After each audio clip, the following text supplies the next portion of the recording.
क्या बात है कि दूर अंधेरा नहीं होता, सूरज तो निकलता है, सवेरा नहीं होता।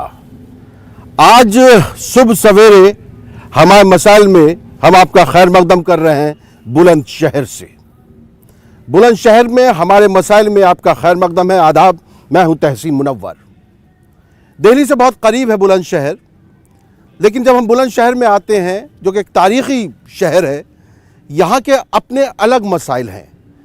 जिस खूबसूरत जगह पर हम यहाँ पर मौजूद हैं, ये यहाँ का एग्जीबिशन ग्राउंड है।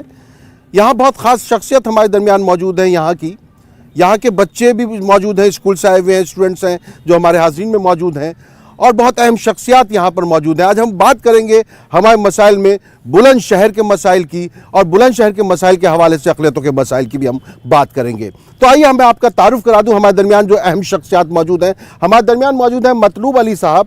ये सामाजिक कारकुन हैं और यहाँ पर सामाजिक काम करते रहते हैं। मतलूब साहब का खैर मकदम करते हैं, तालियों से उनका स्वागत करें।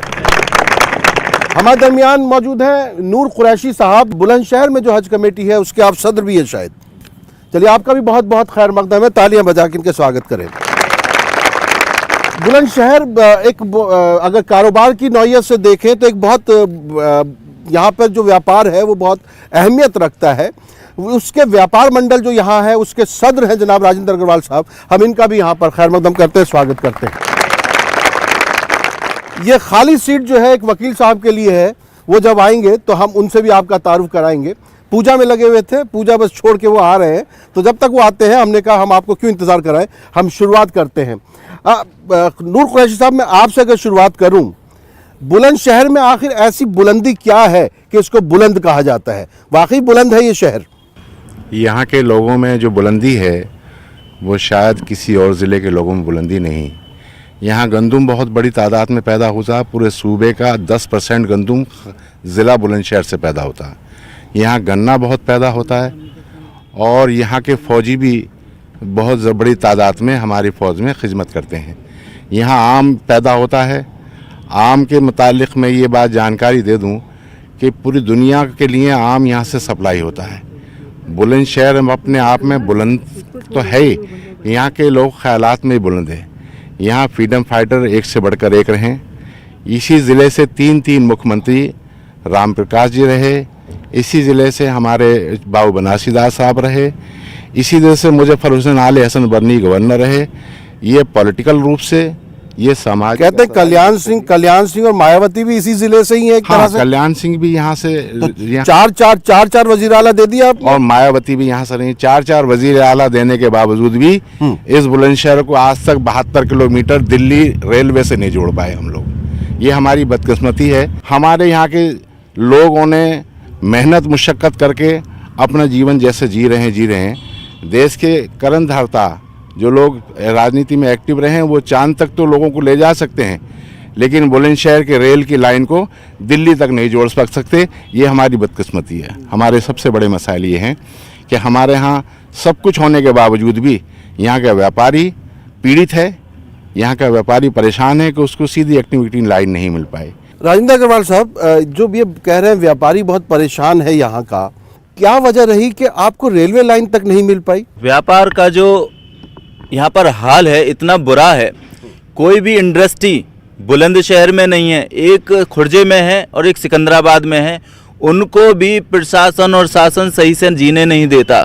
वो मूलभूत सुविधाओं के लिए हमेशा कोई ना कोई परेशानी यहाँ पर रहती है।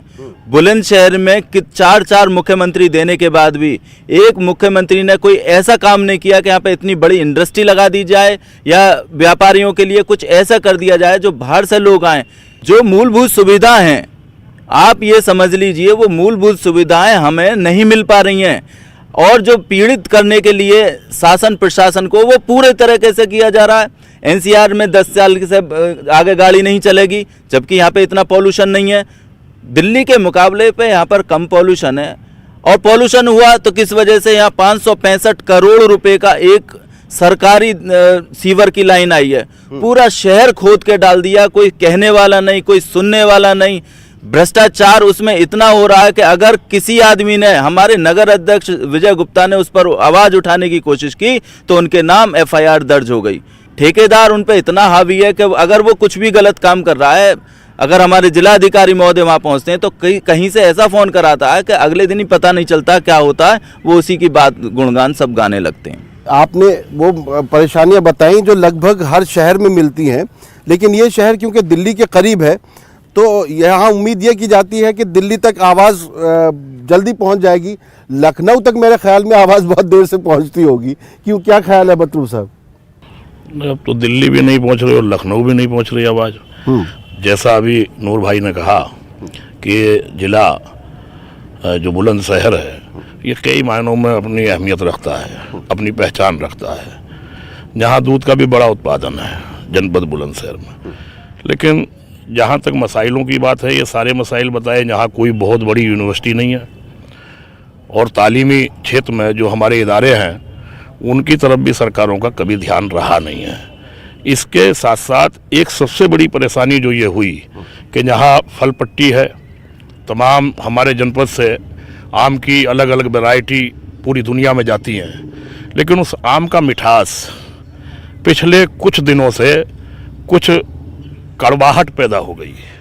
ये बुलंदशहर गंगा जमनी तहजीब का शहर रहा है, जहाँ के रिश्ते बहुत अच्छे रहे हैं, लेकिन उन रिश्तों में एक ऐसी कड़वाहट घोल दी कुछ सियासी लोगों ने कि अब सोचा ये जाता है, अक़लियत के लोग खास तौर से, कि हम इस हिंदुस्तान में कहाँ से आ गए। ऐसा माहौल और ये डर, मैं बहुत साबगोई से आपके बीच में कह रहा हूँ कि हमारे यहाँ एक देहात में एक भाषा है देहाती कि पंजेरवा सब्जी बेचने जाता है गाँव में, जो माशाल्लाह चेहरे पे दाढ़ी और सर पे टोपी रखते हैं। ऐसा माहौल बन गया कुछ सालों से कि वो जा नहीं सकता दूसरे अपने भाइयों के गांव में, उसे डर रहता है कहीं कोई हादसा ना हो जा, कोई व्यापारी मवेशी खरीद नहीं सकता। ये माहौल इस हमारे ही जनपद में, मैं बहुत सारी वाकयात आपको ऐसे बता सकता हूँ, उदाहरण दे दूंगा इसी जनपद के, कि ये जो कड़वाहट पैदा हुई है, ये कड़वाहट भी खत्म होनी चाहिए। मन की बात दहली से करके बात नहीं बनेगी, मन की बात करनी है तो बहुत मजबूती से करिए। ये हिंदुस्तान अल्लामा इकबाल और महात्मा गांधी का हिंदुस्तान है, ये मीरा और गालिब का देश है, ये संत कबीरा का देश है, तुलसीदास का देश है, नफरत से नहीं। वो तो सही है, बहुत सही बात कह रहे हैं। कोई हिंदू, कोई मुस्लिम, कोई ईसाई है, सबने इंसान ना बनने की कसम खाई है।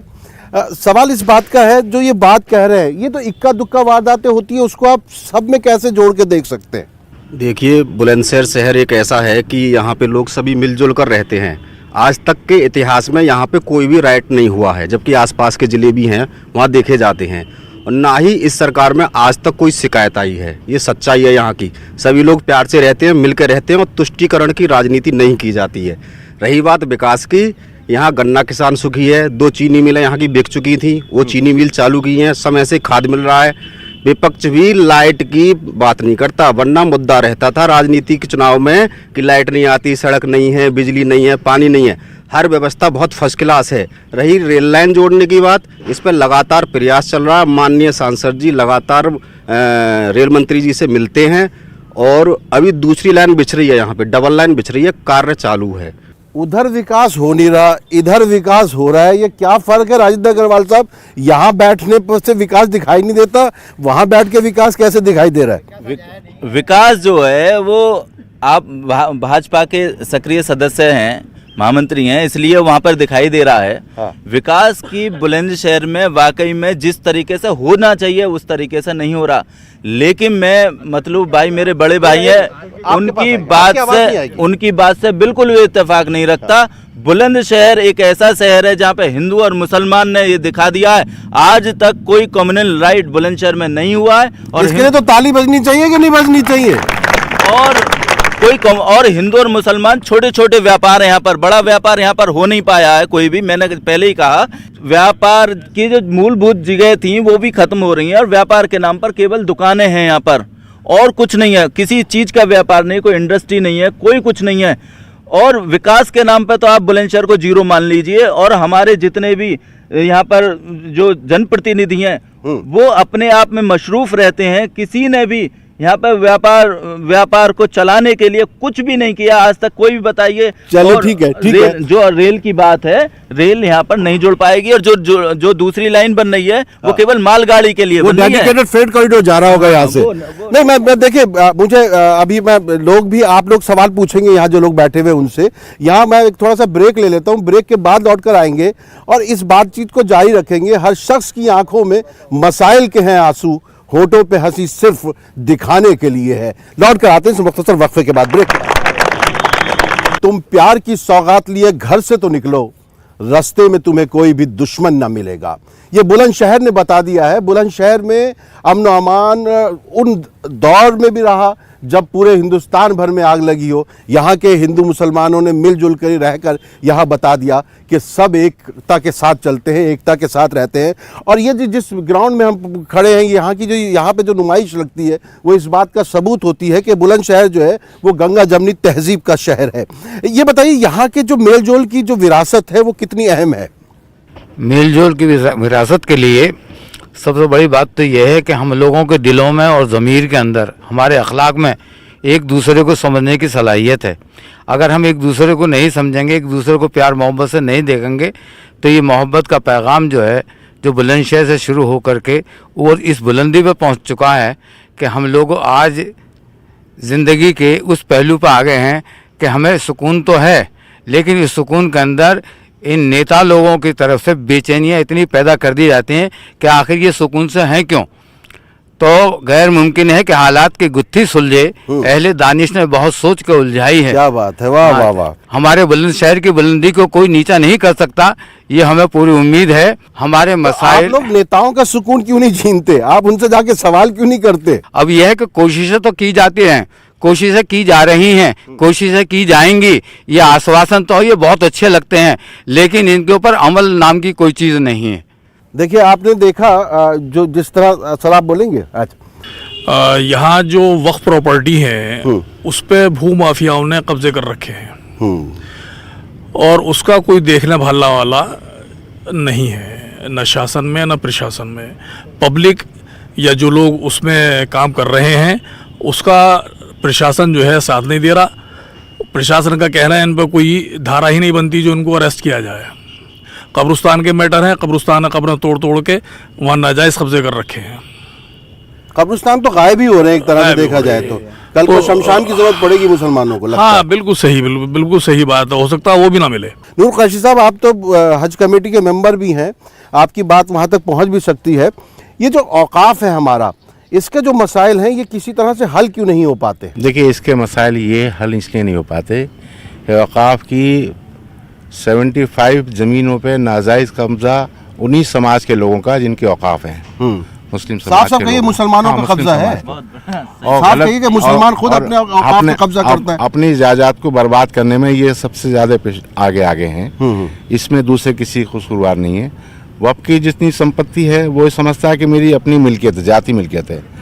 वो चाहे वक़्फ़ फी सबीलिल्लाह हो या वक़्फ़ किसी मदरसे या मस्जिद के नाम हो। कुछ पे मुसलमानों का, कुछ पे सरकार का है। अब उस पर सरकार खाली नहीं कराती। हाल के वक़्फ़ एक्ट में जो है बहुत संशोधन किया हुआ है कि वक़्फ़ की किसी ज़मीन पर जो है वो ऐसे नियम लागू नहीं है जिसे कोर्ट में लंबा खींचा जा सके। एक साधारण मुकदमा कीजिए आप खाली वक़्फ़ की ज़मीन को खाली कराने के लिए, लेकिन जिसके हाथों में ये पावर है, क्योंकि वाइस चेयरमैन डिस्ट्रिक्ट मजिस्ट्रेट होता है वफ़्फ़ अपर आयुक्त, लेकिन डिस्ट्रिक्ट मजिस्ट्रेट एक्टिव नहीं रहेंगे, उनके नीचे का महकमा एक्टिव नहीं रहेगा, तो उन जायदादों पे तो कब्जा होना ही है। और जो किए बैठे हैं उन पे जो कार्रवाई नहीं होगी तो वो समझते हैं कि हम बहुत अच्छी जगह। तो सब कुछ मिली भगत से होता होगा फिर, इसका मतलब है। बुलंदशहर में जो हमारे जो युवा, जो हमारे पीछे स्टूडेंट बैठे हुए हैं, इंटरमीडिएट करने के बाद आगे का एजुकेशन के लिए अच्छा एजुकेशन सेंटर बुलंदशहर में नहीं है, जिससे कि हमारे बच्चे अगर आगे बढ़ना चाहते हैं, बहुत सी बेटियां हैं हमारी वो आगे बढ़ना चाहती हैं, तो उसमें रुकावट आता है कि अच्छा इंस्टीट्यूट जो है गवर्नमेंट की तरफ से ऐसा होना चाहिए जो बुलंदशहर में हो, जो हमारे बच्चे पढ़ के और अच्छा नाम रोशन पूरे देश में कर सकें। मेरी योगी जी से रिक्वेस्ट है कि बुलंदशहर का जो नाम बुलंद शहर है उसके लिए कुछ ऐसा काम कर दें जो हमारा नाम बुलंद शहर का पूरे देश में बुलंद हो जाए। चलिए बच्चों से बात करता हूँ। कौन बोलेगा बेटा आप में से? कोई बोलेगा? कोई बोलेगा आप में से? बच्चियां अपने मसाइल बता सकती हैं? प्रॉब्लम कुछ है आपको? आपको हमें आपको कोई मसला है? देखिए यहाँ की बच्चियां क्यों नहीं बोलती नूर साहब?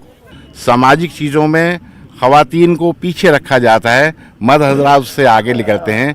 ये मौका देते नहीं अपने परिवार से कि वो सामाजिक चीज़ों पे या पॉलिटिकल चीज़ों पे अपने ख़यालात को इजहार कर सकें और खुल के अपने ख़यालात को इजहार कर सकें, ये मौका नहीं मिलता है। इसलिए यहाँ की ख़वातीन जो है अपने आप को, सही है या गलत है ऐसा होना? ये गलत है, मैं समझता हूँ ऐसा नहीं होना चाहिए।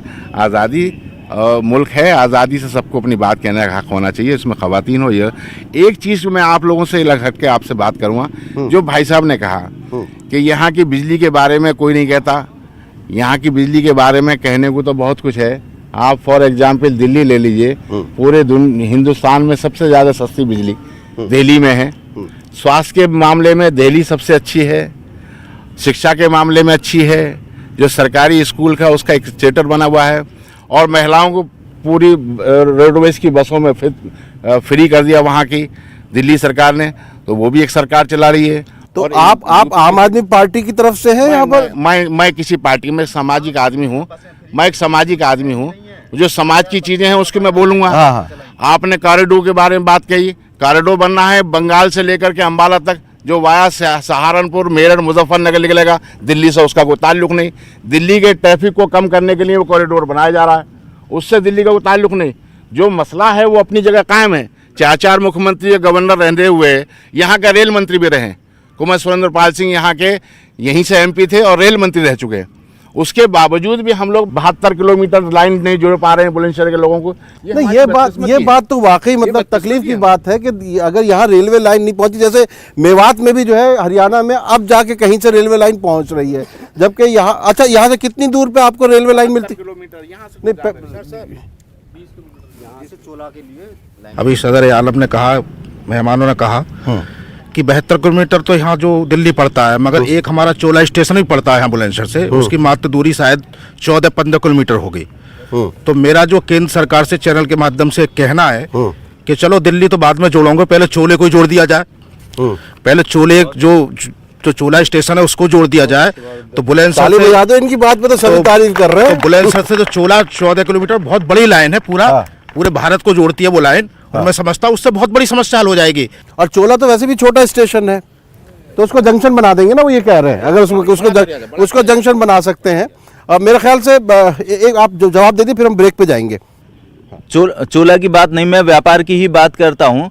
जो व्यापारी है वो सारे टैक्सेस देता है, इसलिए कि उसे मूलभूत सुविधाएं, पानी, बिजली और ये सारी चीज़ें, स्कूल, शिक्षा सब उसे मिलें, लेकिन वो उसे सारी चीज़ें अपना निजीकरण करके करना पड़ता है। मैंने अगर टैक्स दिया है व्यापारी ने, तो मेरे बच्चे को सरकारी स्कूल में अच्छी पढ़ाई मिलनी चाहिए, लेकिन उसका मुझे निजीकरण करना पड़ता है और मुझे प्राइवेट स्कूल में एक बार उसे दोबारा फीस देकर दोबारा टैक्स देना फिर पड़ता है। जब लाइट चली जाती है तो जनरेटर और इन्वर्टर से फिर मैं अपने बिजली का निजीकरण कर रहा हूँ।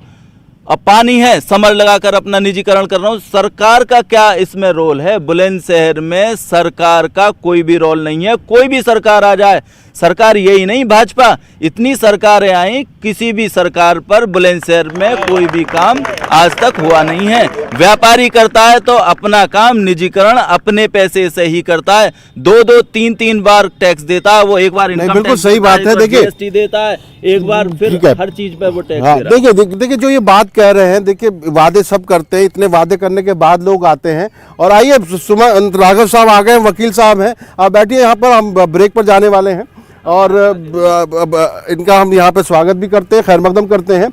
और अभी हम ब्रेक पर जा रहे हैं। सुमन जी, बात चल रही थी, वो वादों के ऊपर बात चल रही थी, और इतनी यहाँ के हमने बात की, यहाँ के जो आपसी मेल मिलाप है उसको भी लेकर बात की, यहाँ के व्यापार को लेकर बात की, यहाँ की रेल को लेकर बात की, सब पर बात की। अभी हम लौट कर आएंगे ब्रेक के बाद, तब आपसे बात करेंगे। तेरे वादे पर कहाँ तक मेरा दिल फरेब खाए, कोई ऐसा कर बहाना मेरी आस टूट जाए। मिलते हैं इस ब्रेक के बाद। वो झूठ बोल रहा था बड़े सलीके से, मैं एतबार ना करता तो और क्या करता। हमारे दरमियान मौजूद हैं, बार काउंसिल के यहाँ के सदर भी रह चुके हैं और बहुत एक्टिव हैं, पॉलिटिक्स में भी एक्टिव रहते हैं, सुमन कुमार सिंह राघव साहब। और सुमन राघव साहब के नाम से मशहूर हैं। आपका हम इंतज़ार करते रहे, मालूम चला आप पूजा से उठे, फिर उसके बाद आप फ्लाईओवर पर पहुंचे, फिर आप यहाँ पहुंचे। उस दरमियान में यहाँ पे बहुत सारी बातें हुई जिसमें बुलंदशहर को लेके सबकी फिक्र नज़र आई और सभी ने ये कहा कि बुलंदशहर की तरक्की उस अंदाज से नहीं हो पाई जिस अंदाज से होनी चाहिए थी, जिस अंदाज से ये दिल्ली के करीब है और दिल्ली के करीब के बाकी जो इलाके हैं उनकी जिस तरह तरक्की हुई, बुलंदशहर की वैसी तरक्की नहीं हो पाई। इसकी वजह क्या हो सकती है राघव साहब? इसका कारण है कि जैसे एनसीआर क्षेत्र है, ये एनसीआर क्षेत्र में वो विकास नहीं हुआ जो वास्तव में होना चाहिए था। उसका कारण है सरकारें भिन्न भिन्न पार्टियों की रहीं, कभी भाजपा की, कभी कांग्रेस की, कभी सपा की, कभी बसपा की। जब सेंटर में और प्रदेश में दोनों में एक तरह की सरकार होती है तो प्रयास किया जाता है कि विकास भी हो और विकास पर ध्यान भी दिया जाए। ऐसी सरकारों में बाकी इलाकों का तो विकास हुआ, इस तरह की सरकारों में नोएडा का भी हो गया, आपके गाजियाबाद का भी हो नोएडा गया। का एक पर्टिकुलर विकास जब हुआ था जब बहन मायावती जी मुख्यमंत्री थी, वरना नोएडा पे भी नारदत्त तिवारी के बाद जब ग्रेटर नोएडा बना था, नोएडा बना था, उसके बाद कभी विकास नहीं हुआ। सिर्फ एक व्यक्ति विशेष के जमाने में उस जिले का विकास हुआ। जब जब जहाँ का जो मुख्यमंत्री रहता है वहाँ विकास की ओर ज़्यादा ध्यान देता है, अब तो प्रदेश की ओर या किसी पर्टिकुलर विशेष भाग की ओर ध्यान नहीं दिया जाता। जैसे आपका ध्यान, मैं उत्तर प्रदेश में चंद जगह के नाम गिनवाता हूं। जब वीर बहादुर सिंह मुख्यमंत्री थे तो गोरखपुर का विकास हुआ। जब माननीय मुलायम सिंह मुख्यमंत्री थे तो इटावा का विकास हुआ। जब माननीय मायावती मुख्यमंत्री थी तो नोएडा का विकास हुआ। पूरे बुलंदशहर की तरफ, हालांकि बुलंदशहर के भी मुख्यमंत्री कई रहे हैं, ये सुन के आपको ताज्जुब होगा, 4 रहे हैं आपके तो आप लेकिन बनारसी उस समय विकास की ओर ध्यान कम देते थे। लोगों की सोच अच्छी होती थी, प्रदेश की ओर सोचते थे, पर्टिकुलर जगह की ओर नहीं सोचते थे। माननीय बनारसी दास मुख्यमंत्री रहे, राम प्रकाश गुप्ता मुख्यमंत्री रहे, पर उन्होंने भी बुलंदशहर की ओर वो ध्यान नहीं दिया जैसे बड़े नेताओं ने और जिलों की ओर ध्यान दिया था। माननीय आजम खां इस प्रदेश के नगर विकास मंत्री रहे। आप रामपुर की हालत देखें तो आज इतना बेहतर है कि हो सकता है कि उत्तर प्रदेश में कोई शहर ऐसा चमकता न दिखाई देता हो। नहीं, इसका मतलब तो ये हुआ कि आपको कोई एमएलए नहीं चुनना है, मुख्यमंत्री चुनना है। और दूसरा यहाँ पर सातों विधायक और दोनों एमपी, यहाँ का चेयरमैन सारे तो के सारे भाजपा के हैं। क्या ये लोग वहां पर जाकर हमारी बात नहीं रख सकते हैं? काहे के लिए हमने चुना? हमने सीधे मुख्यमंत्री को चुने। जो मुख्यमंत्री हमारे यहाँ का बनेगा तो हम उसे चुनेंगे, नहीं तो हम दूसरी सरकारों को चुनेंगे। हमारे यहाँ की परेशानी ये है कि हम ऐसे लोगों को चुन लेते हैं जो यहाँ पर आकर मूक बन जाते हैं। बिल्कुल हमारी बात कोई भी ऊपर तक आज तक नहीं पहुंचा पाया। और क्या बताएं? और बताइए, राज्य सरकार भी यहाँ की और केंद्र भी यहाँ की है। अब क्या विकास में परेशानी है? अब क्या? चलो एक भारतीय जनता पार्टी के कोई वर्कर कार्यकर्ता बैठे हुए, उनसे मैं जवाब नहीं लेता हूँ इस पे। मैं आपको बताना चाहूँगा, मेडिकल कॉलेज पास कराने का काम बुलंदशहर में हुआ है, बहुत जल्दी उसके ऊपर कार्य होने वाला है। बुलंदशहर मेडिकल कॉलेज होगा भाई, ताली हो जाए फिर तो इसमें। मेडिकल कॉलेज के अलावा बुलंदशहर को रिंग रोड देने का काम हुआ है। हाँ। इस पर बहुत जल्दी कार्य होने वाला है। हाँ। आज बुलंदशहर को चारों तरफ हाईवे से जोड़ने का काम अगर किया है तो सरकार ने किया है। हाँ। दूसरी बात, व्यापारियों की बात हो रही है। हाँ। व्यापारी सुरक्षा से विहीन है, ये मैं मान रहा हूँ बात को। हाँ। लेकिन पिछली सरकार में फिरौती मांगने का काम व्यापारियों से होता था। इस सरकार में भय मुक्त होकर आज व्यापारी अपना व्यापार कर रहा है। अग्रवाल साहब ये तो कह रहे हैं बहुत काम हो रहा है कि आप कुछ बोलना चाहते थे? जी मैं आता हूँ आप लोगों के पास। जैसे भैया ने कहा कि व्यापारी, कौन से भैया? 4 भैया हैं तो जो भाजपा से हैं, उन्होंने कहा कि भयमुक्त होकर व्यापारी काम कर रहे हैं। हाँ। अभी अनूप शहर के अंदर व्यापारियों के साथ घटना हुई, बुलंदशहर में देवीपुरा के अंदर व्यापारी के साथ लूट हुई। हाँ। इसके अलावा भी जो वो कह रहे हैं मुझसे फिरौती नहीं मांग रहा कोई। अब नहीं, लूट हो गई तो फिर और फिरौती क्या? जब लूट के ही ले गए तो फिरौती क्या मांगे जब कुछ बचा ही नहीं तो? मतलब ये तो क्रिमिनल एक्ट हो गया ना। देखिए एक बात मैं कहूँ सर, सरकार का जो काम है वो केवल जातिवाद पे काम कर रही है सरकार। हाँ। सरकार का शिक्षा की ओर कोई ध्यान नहीं है। केंद्र में सरकार है, स्टेट में सरकार है, और जो यहाँ नियम लागू हो रहे हैं वो सब दिल्ली वाले नियम लागू हो रहे हैं। आप हेलमेट लगा के नहीं चलेंगे तो आपका चालान कट जाएगा। अच्छी बात है, तो जान बेल्ट लगा के नहीं चलेंगे आपका चालान कट जाएगा। लेकिन सड़क ऐसी हो रही है कि हो सकता है बेल्ट लगा के चलना तब भी आप गिर जाएं। मोटर व्हीकल एक्ट आने के बाद तो 75% हादसे कम हो गए। कोई बच्चा बोलना चाहता था, आजाद पब्लिक स्कूल। आइए बेटा, इधर आ जाइए आप जरा। हाँ सर खेल सुविधा के नाम पर यहाँ पर सब कुछ जीरो है।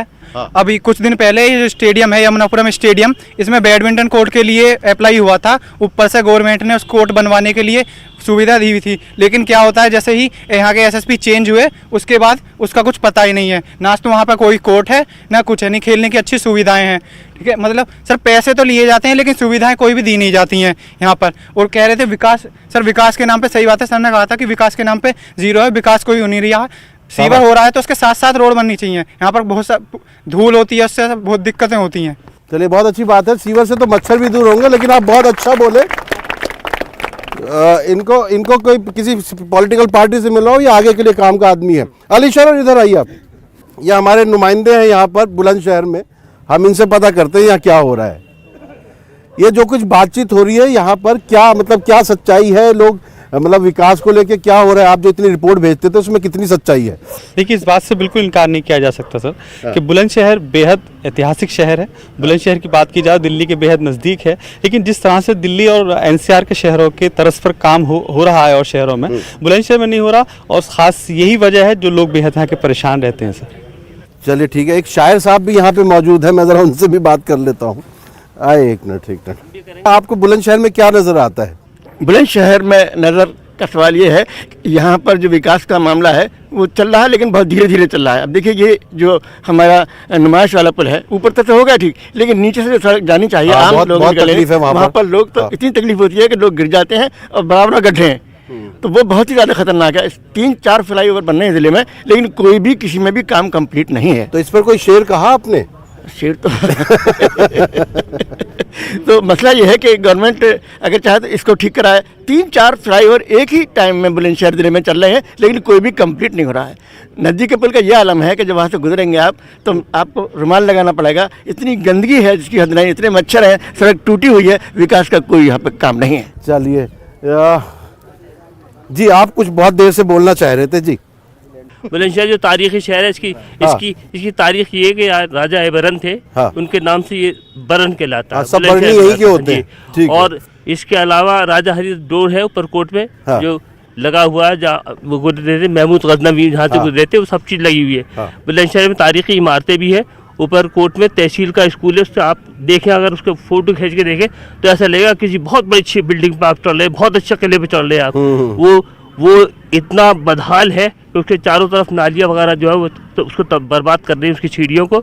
ऊपरकोट 40,000 की आबादी का एरिया कहलाता है। आपने तारीख बता दी। हाँ, मुझे बताइए कि मसला क्या है। और आप लोकदल से भी जुड़े रहे, आप कांग्रेस से भी जुड़े रहे, आपके पास सरकारें रही हैं, आपने कुछ भी नहीं किया। मैं आपको मसाइल गिनवाता हूँ। ऊपरकोट 40,000 की आबादी का एरिया पूरा ऊपरकोट, और पूरे ऊपरकोट में अगर आप एक दफ़े कैमरा लेके जाके चले जाए अपने, तो हर जगह गंदगी देखेंगे, एनक्रोचमेंट देखेंगे, गंदगी देखें, इस कदर गंदगी है। तो वहाँ पर 5 साल में हुआ है नहीं, शुरू से है वहाँ, उसे हमेशा नेगलेक्ट किया गया है। उस एरिया को पूरा तरीके से नेगलेक्ट करके रखा गया है। उस एरिया में कुछ भी नहीं होता, कोई काम तरक्की कर। आप भी आज ही जाइए, आप जो आप ये हमारे मसाइल करके ले जा रहे हैं लिख के यहाँ से, वहाँ जाए ऊपरकोट में, और एकदम कैमरा दे ऊपरकोट जब चले तो कैमरा देखा ले, हर तरफ आपको गंदगी मिलेगी, चारों तरफ बिखरी हुई पूरी गंदगी मिलेगी। नहीं देखिए, गंदगी का तो मामला, अब मैं आप लोगों के पास ही आऊँगा। गंदगी का मामला तो यह है कि इंसान को खुद साफ होना चाहिए, क्योंकि अगर वो सड़क साफ करके जा रहा है तो गंदगी तो हम ही फेंक रहे हैं वहाँ पर।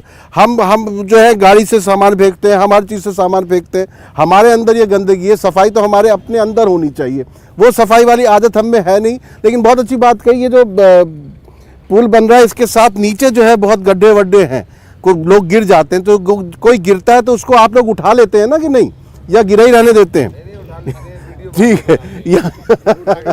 नहीं, आजकल ज़माना यह है कि आदमी वीडियो पहले बनाता है, बचाता बाद में है। खैर, यहाँ ले लेते हैं कि मुख्तसर वक्फा, नशा करा के गिराना तो सबको आता है, मज़ा तो यह है कि गिरतों को थाम ले साक़ी। हमें एक दूसरे को थामना है, एक दूसरे को बचाना है, एक दूसरे के साथ चलना है। ये बुलंदशहर से हम पैगाम देना चाहते हैं। बुलंदशहर वो शहर है जिसकी बुलंदी और अज़मत जो है हम खुद जानते हैं, क्योंकि यहाँ पर मेल मिलाप हमेशा कायम रहे, कभी भेदभाव उस तरह का नहीं हुआ है। लेकिन देखना यह है कि क्या ये कायम रहता है कि नहीं। लौट कर आते हैं इस मुख्तसर वक्फे के बाद। हमारे मसाइल में आपका एक बार फिर खैर मकदम है। आज हम बुलंदशहर में, बुलंदशहर का ये खूबसूरत एग्जीबिशन ग्राउंड है। हमारे दरमियान आज़ाद पब्लिक स्कूल के बच्चे भी हैं, यहाँ के शुरफा भी हैं, यहाँ के बड़े लोग भी हैं, ख़ास शख्सियत भी मौजूद है। और ये आखिरी सेगमेंट है और हम जानते हैं कि अब हम बस आखिरी सेगमेंट में इन लोगों से पूछेंगे क्या बात हुई, लेकिन एक नाम आया है, उनसे ज़रूर बात करनी पड़ेगी। गुप्ता जी, आपका जिक्र जो है राजेंद्र अग्रवाल साहब कह रहे हैं, गुप्ता जी से बात ज़रूर कर लो, क्या बात है ऐसी? बुलंदशहर सर इस समय बिल्कुल पिछड़ा हुआ शहर है और जितने व्यापारी हैं जो व्यापार कर रहे हैं, प्रदूषण के नाम पे फैक्ट्रियां बंद हो रही हैं। जो सरकार ने लाखों पौधे बुलंदशहर में लगाए, आज 100 पौधे जिंदा नहीं है, तो प्रदूषण तो अपने आप ही दिख रहे हैं। ये पौधे पुराने पौधे हैं साहब, जो लाखों पौधे कागजों में लगे हैं, वो पौधे कहाँ गए? ना कोई पानी देने वाला, उसमें सरकार कह रही है हम पानी दे रहे हैं, पौधे लगा रहे हैं, लेकिन कोई कुछ नहीं। प्रदूषण के नाम पे फैक्ट्री बंद है, फैक्ट्री बंद है तो व्यापारी परेशान है, मजदूर सड़क पे बैठे हैं। इससे ज्यादा बुरा हाल क्या होगा शहर का? मसला ये हो रहा है कि सब व्यापार के को लेकर परेशान है यहाँ पे लोग, और आप तो वकील हैं, आप तो पुलिस से भी परेशान होंगे। हम कानून के रखवाले हैं, हम कानून की बात करते हैं। पुलिस वाले क्या हैं? पुलिस वाले तो डंडे के जोर पे काम करते हैं, सबको पता है। अगर जिस दिन पुलिस कानून का काम करने लगेगी तो उस दिन कानून का राज हो जाएगा, भय मुक्त समाज हो जाएगा, समाज में भय खत्म हो जाएगा। चलिए, बहुत अच्छी बात है, भय मुक्त समाज बनाएंगे। वकील साहब, आपसे भी सवाल लेना है जी। ये बुलंदशहर में इस समय इतनी गंदगी फैली हुई है, यानी कि गली गली में निकलना मुश्किल हो रहा है। आज 3 महीने से मैं देख रहा हूँ ईटा रोड़ी में 3 महीने से अभी तक सड़क नहीं बन के दी है। 3 महीने हो गए और उसमें कईयों के तो यानी कि चोट भी लग गई हैं, मिट्टी पड़ी हुई है, फिसल गए हैं, पानी गिर जाता है तो उसमें और परेशानी हो जाती है। स्वच्छ भारत जो है वो जिसमें 2 चश्मे बने रहते हैं, एक तरफ स्वच्छ लिखा होता है, एक तरफ भारत लिखा होता है। मतलब जिधर स्वच्छता है उधर भारत नहीं है, और जिधर भारत है उधर स्वच्छता नहीं है। ये जो गंदगी की बात उन्होंने भी की और इधर से भी आई, ये क्या है मामला? ये है कि जो सीवर लाइन आज से 70 साल पहले बिछ जानी चाहिए थी, जिससे गंदगी नहीं होती, बीमारियां नहीं फैलती, वो आज फिर बन रही है सीवर लाइन।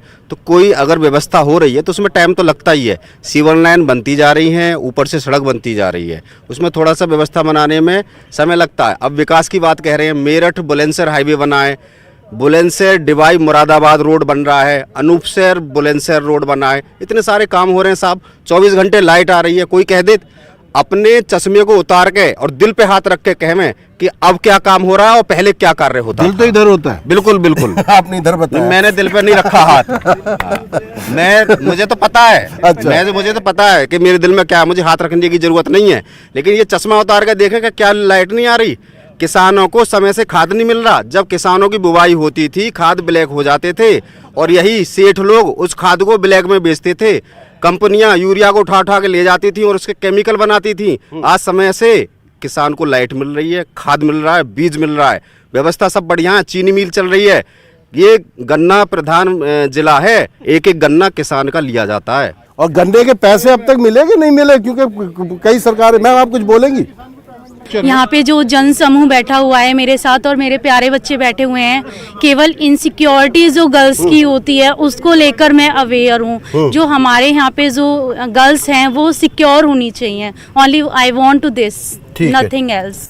बच्चों की जो रक्षा सुरक्षा, उनके खिलाफ जो काम होते हैं उनको रोकना है। बस आखिर में मैं 2-2 मिनट सबसे लूंगा।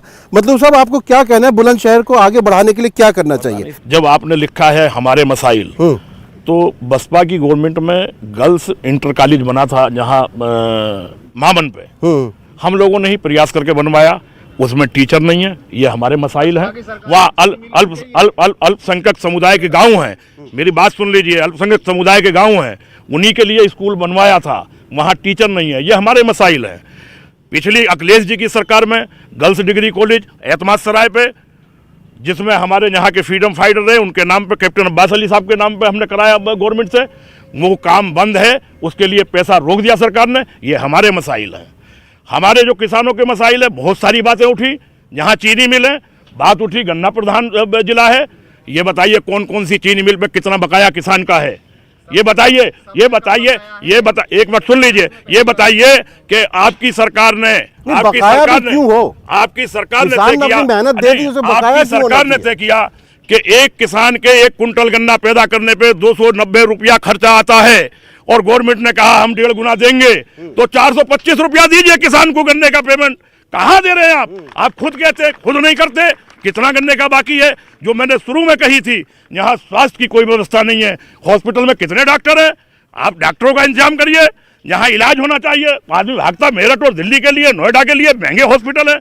ये हमारे मसाइल हैं, और जो मैंने शुरू में कहा था कि वो मसाइल हैं, वो भी हमारे मसाइल हैं। लेकिन ये बुलंदशहर वाकई बुलंदी का शहर है, यहाँ कभी हिंदू मुस्लिम नहीं हुआ। लेकिन कुछ लोग, मैंने जो कहा, कुछ लोग गांवों में, देहात में ये माहौल पैदा करना चाहते हैं, उस पर भी हमारी आवाज बुलंद होनी चाहिए कि हमारा तमाम हिंदुस्तान में पीस माहौल हो। बिल्कुल ये मैं कहना चाहता था। बहुत अच्छा। एक बात और, लास्ट एक बात और है, जो हमारे ही मसाइल है, हमारे मसाइल हैं। बहुत सारी बातें हो रही है, मेरठ से यूं चल रहा, वहां बन गया, कहाँ बन गया भाई? आपने कहा बिजली आ रही है, बिजली के दाम कितने बढ़ा दिए आपने, कितना रेट बढ़ा दिया? किसान को कहाँ मारोगे?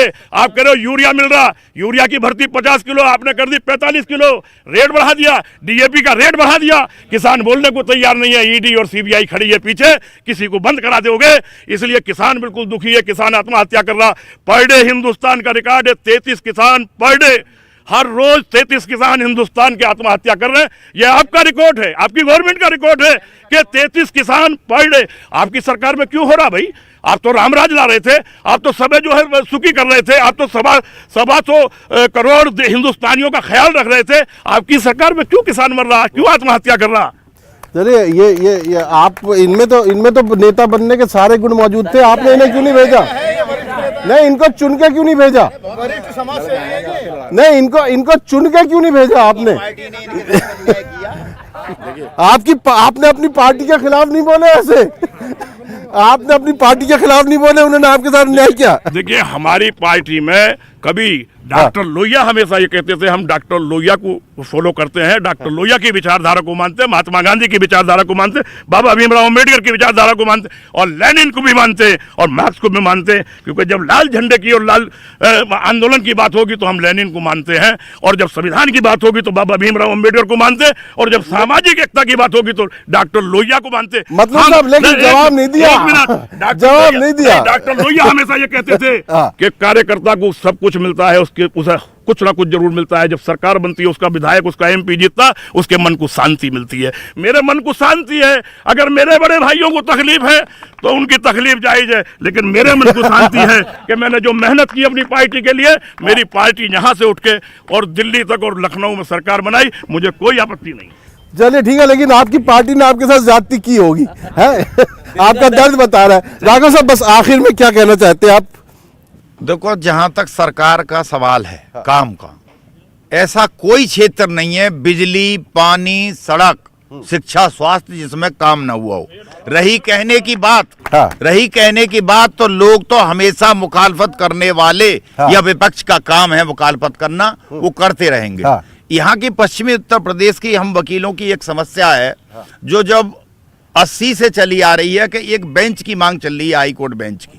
हाई कोर्ट बेंच नहीं मिली है, जिससे लोगों को सस्ता और सुलभ न्याय मिल जाए। यहाँ का आदमी जब इलाहाबाद न्याय मांगने जाता है तो उसे 800 किलोमीटर चल के जाना पड़ता है। बल्कि मैं कई बार का पदाधिकारी रहा हूँ, जब सम्मेलनों में गया हूँ, मैंने तो ये कहा है कि इलाहाबाद से अच्छा तो आप लाहौर के हाई कोर्ट में जोड़ दे, वो 400 किलोमीटर है, तो कम जाना पड़ेगा, भाईचारा भी बना रहेगा, और इलाहाबाद जो हाई कोर्ट 800 किलोमीटर है वो जाना नहीं पड़ेगा। अब मैंने ये सुना है कि बहुत जल्द कोई एनसीआर को ये पूर्ण राज्य का दर्जा दिल्ली को देने की बात कर रहे हैं। यदि ऐसा हो जाता है तो बुलंदशहर में स्वतः ही विकास हो जाएगा, किसी चीज की शायद जरूरत न पड़े। जहां तक मोदी जी की सरकार का सवाल है, उसमें 2 बातें मुझे पसंद आती हैं और मैं उन्हीं का फैन हूँ। क्यों? वो तो 5-6 बताते हैं, आप 2 पसंद कर रहे हैं। मुझे 2 चीज पसंद है, उनकी राष्ट्रभक्ति और ईमानदारी। देखिए, उस बच्चे ने एक सवाल उठाया, उसको, वो स्टूडेंट है, मैं उसी के सवाल जोड़ता हूँ कि स्टूडेंट के लिए ना तो यहाँ कोई खेल की सुविधा है, और सबसे बड़ी प्रॉब्लम ये है, पूरे जिले में सीबीएसई बोर्ड से अगर किसी ने इंटर कर लिया तो तो उसे डिग्री लेने के लिए नोएडा या गाजियाबाद जाना पड़ेगा। पूरे ज़िले में कोई कॉलेज ऐसा नहीं है जिसमें आप CBSE बोर्ड से आप डिग्री हासिल कर सकें। ये सबसे बड़ी कमी हमारे यहाँ की। और यहाँ का जो मोहब्बत प्यार है वो खुलूस अपनी जगह बरकरार रहेंगे। गंगा जमनी तहजीब का शहर है, ये तो बात सब कुछ पता है। और एक जानकारी आपको और दे दूं, यहाँ किशन जी की ससुराल भी है, रुक्मणी का मंदिर यहीं हार में है। अरे वाह, क्या बात है। और यहाँ अनूप शहर हमारी काशी की तरह है। हाँ। यहाँ के मुसलमानों में, हिंदुओं में वो प्यार है। बकौल एक चंद शेर में आपके लफ्ज में बोलूं कि आ एक बार फिर दिल से दिल मिला ले तू, तेरा मंदिर मैं सजाऊं, मेरी मस्जिद सजा ले तू, दूर कर ले वो सियाही जो दिलों पे छा गई है, तेरी होली मैं मनाऊं, मेरी ईद मना ले तू, हाँ एक बार फिर दिल से दिल मिला ले तू। क्या बात है। तो ये मोहब्बत हमारी बरकरार रहेगी, सरकारें आती जाती रहेंगी। जब हम जागरूक होंगे तो विकास भी होगा। और जिन लोगों को हमने चुना है 5 साल बाद जब दोबारा से आएंगे तो उनको पकड़ पकड़ के लोग जो हम वोट दिया था उस वोट का हमारे का क्या हुआ, और क्या डेवलपमेंट। और मतलूब भाई को टिकट दिलवाएंगे इनकी पार्टी से, है? मेरी शुभकामनाएं। बिल्कुल आखिर में आपसे मैं पूछना चाहता हूं, हमारे समाज को थोड़ा सा आगे बढ़कर सोचना होगा, हमारे बच्चों को भी आगे बढ़ने का और बोलने का, और इनकी सुरक्षा की जो बात टीचर ने कही है उसका भी अधिकार है। उसके लिए पूरा जो बुलंदशहर का समाज है उसको कोई आप संदेश देना चाहे, वो कैसे इसमें आगे बढ़ सकता है? छोटा सा आपका जवाब चाहिए। मैं एक व्यापार मंडल का अध्यक्ष हूँ, इसलिए मैं अराजनीतिक पार्टी से हूँ। ये मेरा दर्द है।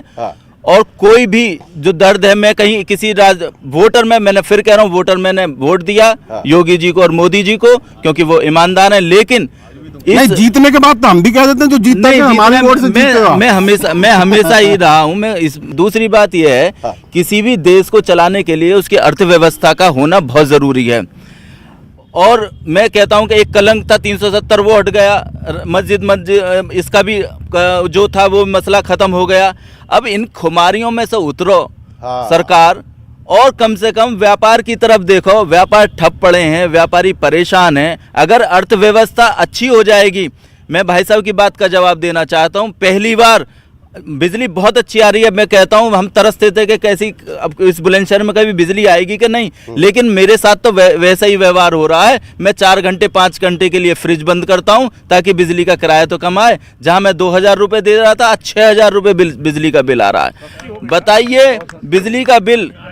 विकास की बात तो हुई है, विकास हो रहा है, लेकिन उसको खरीदने के लिए मुझे क्या क्या करना पड़ रहा है ये तो देखिए। हमारी अर्थव्यवस्था से 70% टैक्स जो व्यापारी ही दे रहा है, अलग अलग तरीके से। कम कम व्यापार अर्थव्यवस्था को मजबूत करो, व्यापारी की तरफ देखो और खैरात बांटना बंद करो दूसरी सरकार की तरफ।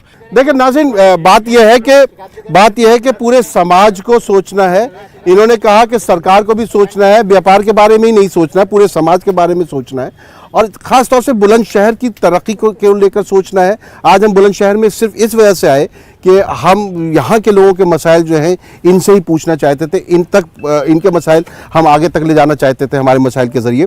और एक बात तो तय है कि यहाँ का व्यापारी जो है वो अपने व्यापार को लेके, यहाँ के लोग जो हैं दिल्ली की तरफ भी देख रहे हैं कि क्या शायद जो दिल्ली की जैसी तरक्की जो उसके साथ के इलाकों में आई है वो हम तक आ जाए। लेकिन सबको मिलजुल कर चलना पड़ेगा। अगर ये सब एक होकर सोचेंगे, एक होकर आगे बढ़ेंगे, तो यकीनी तौर पर यहाँ पर अंधेरे भी दूर होंगे और यहाँ तरक्की होगी। शहर के अंधेरे को एक चिराग काफ़ी है, 100 चिराग जलते हैं एक चिराग जलने से। बहुत बहुत शुक्रिया। आदाब।